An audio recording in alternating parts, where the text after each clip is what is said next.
Hello दोस्तों। तो आज का हमारे दूसरा ब्लॉग है। अभी मैं एक्चुअली ऑफिस में हूँ। मॉर्निंग में मैं 9:30 आ जाता हूँ सॉरी।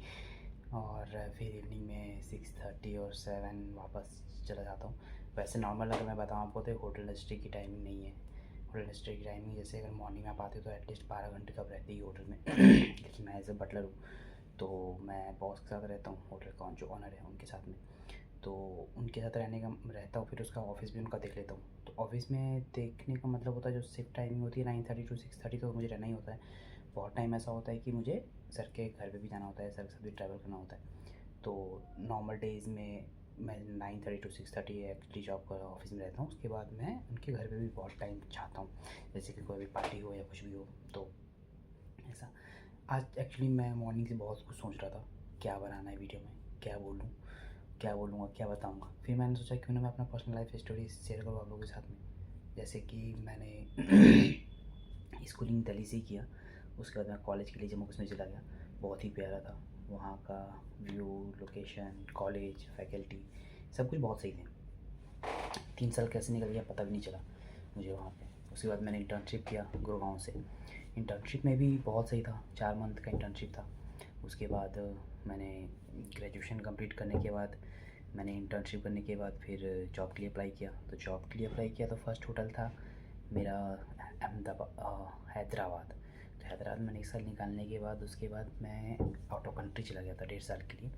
वहाँ का भी एक्सपीरियंस बहुत सही रहा, बहुत ही सही था, क्योंकि हमें इस कॉलेज में ये पता था कि एक होटल का जो पे चेक है, जो सैलरी है, वो बहुत ही अच्छा है।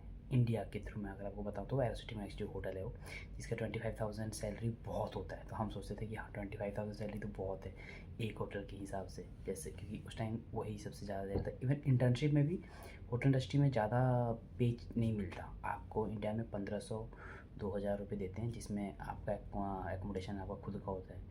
हाँ, बेशक फूड वगैरह जो होता है वो आप होटल में लंच वगैरह सब कुछ कर सकते हो, जब तक आप 2 टाइम का कर सकते हो, या तो ब्रेकफास्ट या तो लंच, और आफ्टरनून में हो तो लंच और डिनर ऐसे रहता है। स्नैक्स वगैरह मिल जाता है, तो खाने वाने कोई ऐसा इशू होता नहीं होटल में। तो हम कहाँ थे, तो हम थे इंटर्नशिप में। इंटर्नशिप करने के बाद मैं आउट ऑफ कंट्री गया, सॉरी हैदराबाद गया, 1 साल वहाँ पे जॉब करा। उसके बाद मैं को ऑफर लेटर मिला आउट ऑफ कंट्री का, क्योंकि मैंने इंटरव्यू दिया था लिंक्डइन के थ्रू। जो लिंक्डइन में मुझे एक मैनेजर मिले थे एक होटल के, तो वो कतर में ही जॉब कर रहे थे बहुत टाइम से। तो वहाँ पे मैनेजर थे, मेरी उनसे बातचीत हुई। बातचीत होने के बाद लिंक्डइन पे मैंने उनसे बात करा। उन्होंने मुझे इंटरव्यू के लिए मतलब कॉल किया, ऐसा मतलब वीडियो कॉल पे हमारी इंटरव्यू वगैरह सब कुछ हुआ। वीडियो कॉल पे इंटरव्यू होने के बाद मैं सिलेक्ट हुआ। फिर मेरा प्रोसेस होता रहा कि 1-2 वीक में प्रोसेस हुआ सब कुछ। फिर उन्होंने मुझे वीज़ा वगैरह प्रोवाइड किया, टिकट वगैरह दिया, और फिर मैं कतर चला गया। कतर में जाने के बाद मेरा एक्सपीरियंस बहुत ही अच्छा रहा। सब कुछ बहुत सही था, होटल का सब कुछ, एकोमोडेशन वगैरह सब कुछ प्रोवाइड करते थे। टाइम टू टाइम आपकी शिफ्ट चल रही है, इवन वहाँ पे ओवर टाइम भी पे करते हैं, ये तो नॉर्मल है। इंडिया में ऐसा नहीं है पॉसिबल कि आप मतलब आपका अगर 9 घंटे की जॉब है, अगर 9 घंटे कंप्लीट कर लिया तो ऊपर चला गया 1 घंटा, तो उसमें कोई वो ओवर टाइम यहाँ पे पे नहीं होता, वहाँ पे ओवर टाइम भी पे होता है। तो इसके हिसाब से मेरे को बहुत ही सही लगा था वहाँ पे जाने का। जॉब वॉब किया हमने वहाँ पे। उसके बाद हम 1.5 साल वहाँ रहे। 1.5 साल रहने के बाद एक्चुअली मेरा इग्नू का एग्ज़ाम था, तो मैंने सोचा क्यों ना इग्नू एग्ज़ाम के लिए घर जाया जाए वापस से। तो घर आए, रिज़ाइन वगैरह दे दिया हमने वहाँ पे, रिज़ाइन दे के घर आए। तो घर पे एग्ज़ाम वगैरह हो गया। उसके बाद हमने सोचा अब क्या करें, क्योंकि उस टाइम हमारे पास जॉब नहीं था। तो जॉब नहीं था तो फिर हमने इंटरव्यू देना स्टार्ट किया। तो मैंने जो मूड बना कर आया था कतर से ही कि अब मुझे क्रूज़ में जाना है एक्चुअली। बट बहुत कोशिश करा मैंने, वो बॉम्बे के चक्कर लगाए, क्योंकि वहीं पे हैं जो हायरिंग वगैरह के प्रोसेस होता है वो वहीं पे होता है। तो मैं मुंबई गया, वहाँ पे बहुत सारे इंटरव्यू दिया, बहुत टाइम, बहुत चक्कर लगाए रहा, खर्च हुआ मेरा, एक्सपेंसेस गए वहाँ पे आने जाने का। लेकिन उसके बाद नहीं हुआ, बैड लक कह लो या जो भी कह लो। इंटरव्यू वगैरह हुआ बट कोई प्रोसेस आगे बढ़ा नहीं। हाँ, मेरा एक फ्रेंड था, किचन में था वो, तो किचन वालों के लिए ईज़िली मेरे ख्याल से मुझे ऐसा लगा कि किचन की वैकेंसी बहुत आती है क्रूज़ लाइन में। तो उसका हो गया, उसी टाइम पे हो गया था, मतलब आप समझ लो 2 साल पहले की बात कह रहा हूँ मैं आपको ये।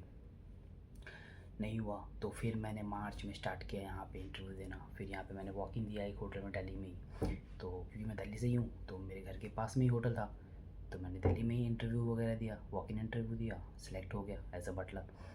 तो बाय चांस कह लो, लक कह लो, मुझे ये जॉब मिल गया। 2 साल हो गया फ़िलहाल यहाँ पे। सैलरी वगैरह भी सब कुछ सही है, सब कुछ टाइमिंग वगैरह कोई इशू नहीं है। बट अब थोड़ा और हम चाहते हैं, क्योंकि यहाँ पे हमने प्रमोशन वगैरह भी ले लिया।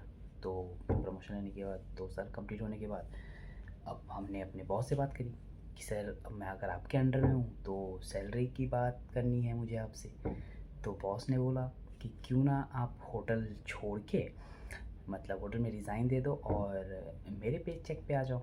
बट ऐसा मैंने सोचा कि ये सही है नहीं एक्चुअली, क्योंकि मैं अगर उनके पे चेक पे आता हूँ तो मेरा मतलब होटल लाइन से बहुत कनेक्शन टूट जाएगा, ऐसा समझ लो। क्योंकि मुझे होटल डिज़ाइन देना पड़ेगा और एज अ पर्सनल बटलर मैं किसी पर्सनल फैमिली का हो जाऊँगा। उनके ऊपर डिपेंड करता है क्या सैलरी है क्या नहीं है। बट फिर मेरे दिमाग में ये थिंकिंग आई कि नहीं, ये डिसीज़न गलत होगा, क्योंकि मुझे होटल लाइन नहीं छोड़ना। एज अ बैकअप कह लो या एज अ कुछ भी कह लो आप, कि मतलब मैं फ्यूचर में अगर मान लो चाहता हूँ कि स्विच करना या किसी और होटल में जाना, तो मेरे पास ये ऑप्शन रहेगा कि मैं स्विच करके दूसरे होटल में जा सकता हूँ। ठीक है, तो इसलिए मैंने कल फ़िलहाल तो ये नहीं बोला। उन्होंने मुझे एक्चुअली बोला कि आप अपनी फैमिली वगैरह से बात कर लो, अगर आपका ऑफ़र अच्छा लग रहा है तो आप मेरे पर्सनल बटलर बन जाओ और मेरे साथ ही रहो। एज अ बटलर अभी भी मैं उनके साथ हूँ। एज अ एक्चुअली जो मेरे बॉस हैं वो होटल में as a business partner type में है, और फ्रेंड है जो होटल का ओनर है, तो उन्होंने मुझे होटल में प्रोवाइड कर रखा है उनको अपना बटलर। तो ये स्टोरी है हमारी अभी तक की फ़िलहाल की जर्नी की, और बताएंगे आपको डिटेल में। अगर वीडियो अच्छा लगे तो प्लीज़ सब्सक्राइब करो, लाइक करो, कमेंट करो। और एक्चुअली मैं आज मॉर्निंग से बहुत ब्लैंक था, मुझे समझ में नहीं आ रहा था मुझे क्या बोलना चाहिए, क्या बताना चाहिए। बट फिर भी मैंने धीरे धीरे ट्राई कर रहा हूँ। सेकेंड डे ब्लॉग का है, तो इसलिए मैंने ये वीडियो बनाया। तो आप लोग देखो, प्लीज़ इंजॉय करो। अगर पसंद आए तो लाइक भी कर देना प्लीज़, आपका सपोर्ट ज़रूरी है। Thank you.